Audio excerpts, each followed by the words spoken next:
तो आइए आगे की और हम जाएंगे। और सबसे पहले यानी जो लोग आप लोग लुधियाना से हैं, तो ये मसीह मंथन का ऑफिशियल चर्च है और ये मेरा कॉन्टेक्ट नंबर है, फोन नंबर है। आप लोग मुझे फोन करके इस चर्च को अटेंड कर सकते हैं, या तो मसीह मंथन से अगर आपको जुड़ना है तो भी आप मुझे कॉल करके मैं आपको जुड़वा सकता हूं। ओके, तो आइए हम यहां से आगे जाएंगे और आज का जो विषय है वो आपके बीच में रखूंगा। हालेलुया। अच्छा, कितने लोग आज आप लोग तैयार हैं? सभी लोग? ओके, तो आज का विषय कुछ इस तरह है, आपके बीच में रख रहा हूं। और आज का विषय कुछ इस तरह है। सबसे पहले मसीहों में, मसीह में आपका लेवल आज कहां है? दोबारा पढ़िए। अच्छा, मसीह में भी पहला, दूसरा, तीसरा, चौथा, पांचवा लेवल होता है जी। जिस जगह आप काम करते हैं वहां पर आपका पोस्ट होता है, आपका, आप नीचे, आप ऊपर, वो ऊपर। याद आ गया? तो यहां पे मैंने एक बात को रखा है कि मसीह में आपका लेवल आज कहां है? लेवल, जगह, हिंदी में कहेंगे स्तर, स्तर। हालेलुया। आपका स्तर कहां पे है? इंटरेस्टिंग है? सीखने लायक है कि नहीं? समझने लायक है? हम सीख सकते हैं इससे कुछ, हम समझ सकते हैं इससे कुछ। हाँ जी, आप अपना लेवल को चेक करना चाहेंगे कि आज आप कहां पे हैं? मैं नहीं बताऊंगा, लेकिन आप खुद कहोगे ओ मेरा लेवल यहां पे है, आप खुद कहोगे। हालेलुया। बोलिए प्रभु यीशु मसीह की। जितने भी लोग आप लोग अगर सुन रहे हैं मुझे फेसबुक के थ्रू इस वक्त लाइव सुन रहे हैं या रिकॉर्डिंग वीडियो अगर सुन रहे हैं, तो आप सभी से मैं कहना चाहता हूं, आपका लेवल मसीह में आज कहां है? आपका लेवल मसीह में आज कहां है? आज आप खुद चेक करो आज के वचनों के द्वारा। हालेलुया। आइए हम चलेंगे आज के वचन की तरफ। टोटल कितने लेवल हैं? Total 3 level. टोटल 3 लेवल का मसीह जीवन है। 3 लेवल का मसीह जीवन है। हालेलुया। 3 स्तर का मसीह जीवन। Level means, level means Hindi में हम कहते हैं। हालेलुया। तो 3 लेवल का या 3 स्तर का मसीह जीवन, 3 स्तर का मसीह जीवन। हालेलुया। तो थोड़ा आप सोचिए, आप कौन से स्तर में हो? कौन सा लेवल पे हैं आप? फर्स्ट लेवल, सेकंड लेवल कि थर्ड लेवल है? हालेलुया। बोलिए प्रभु यीशु मसीह की। अच्छा, ऐसे ऐसे अगर बात अगर आप कहोगे, पास्टर जी ऐसे ऐसे अगर प्रचार करोगे तो हम तो चले जाएंगे जैसे, किसको फर्क पड़ता है? हालेलुया। अगर कोई कहेगा फेसबुक वाले ऐसे शब्द अगर हम हमारे बीच में रखोगे तो हम देखना छोड़ देंगे, किसको फर्क पड़ता है? ना तो नुकसान मेरी है, ना तो उसकी। नुकसान किसकी है? जो छोड़कर जा रहा है। ना तो परमेश्वर का इसमें नुकसान है, ना तो मेरी इसमें नुकसान है, परंतु जो छोड़कर जा रहा है। हालेलुया। तो 3 लेवल का मसीही जीवन है, या 3 स्तर लेवल का या स्तर का मसीही जीवन है। हालेलुया। क्योंकि हिंदी में इंग्लिश में भी रखा हुआ ना, थोड़ा गड़बड़ हो रहा है। ओके, तो आइए हम देखते हैं। पहला जो लेवल है, फर्स्ट लेवल है का जो मसीह जीवन, वो क्या होना चाहिए? फर्स्ट लेवल का जो मसीह जीवन क्या होना चाहिए? आप अगर अपने आप को फर्स्ट लेवल में, फर्स्ट कैटेगरी में रख रहे हो, इसको कैटेगरी भी हम बोल सकते हैं, फर्स्ट कैटेगरी में अगर अपने आप को रख रहे हो, तो आपका जीवन कैसा? थोड़ा सोच के बता सकते हैं आप? पहला लेवल का मसीह जीवन क्या हो सकता है? हाँ जी, सोचिए सोचिए सोचिए। अगर आपको 6 साल, 7 साल, 2 साल, 1 साल मेरे साथ हो गए, अगर आप मेरे साथ रहकर अगर कुछ अभी तक नहीं सीखा तो आगे कभी नहीं सीख पाओगे। सही कह रहा हूं। क्यों? सिर्फ सुनकर जा रहे हो, फिर आ रहे हो, फिर सुनकर जा रहे हो, फिर आ रहे हो। ये तो यही हुआ ना, गुरुद्वारा में लंगर लगा हुआ है, पेट भर के आओ, खाली हो गया, फिर पेट भरने चले जाओ। ये गुरुद्वारा का लंगर नहीं है। अभी रमू भाई गीत गा रहे थे ना, सागर, हाँ जी, नहीं सागर बह रहा है, क्या बोल रहे थे आपने?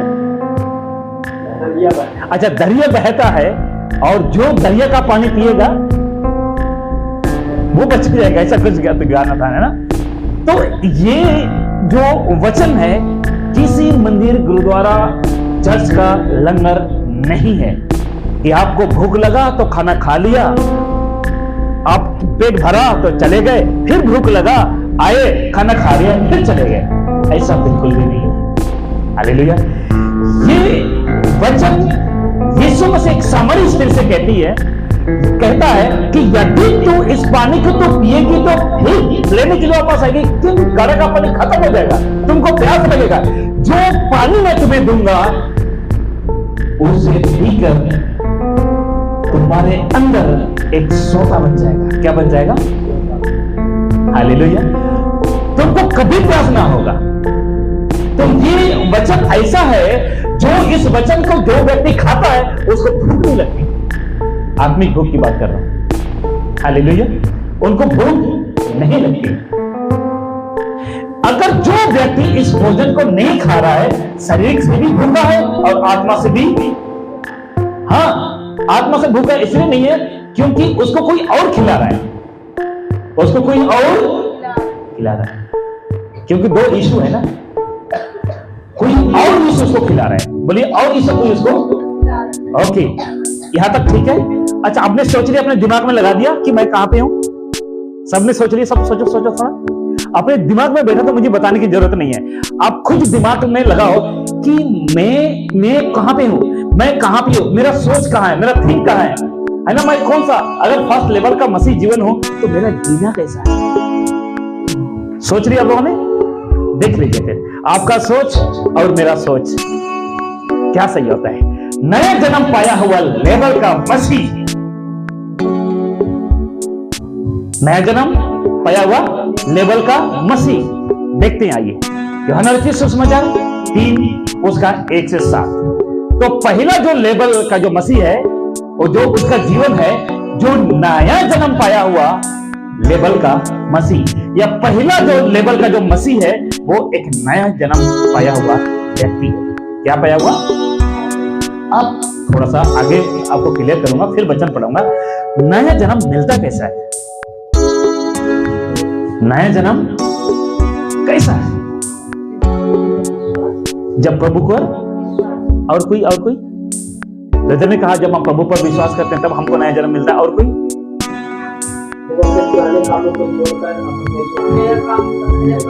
पुराना कामों को छोड़कर हम परमेश्वर के हम कार्य करते हैं। बहुत अच्छी बात है। अब में से कोई सेम, जब हम यीशु को अपने मुंह से बोलिए, कोई बोलने में कोई पैसा नहीं लगेगा। हालेलुया।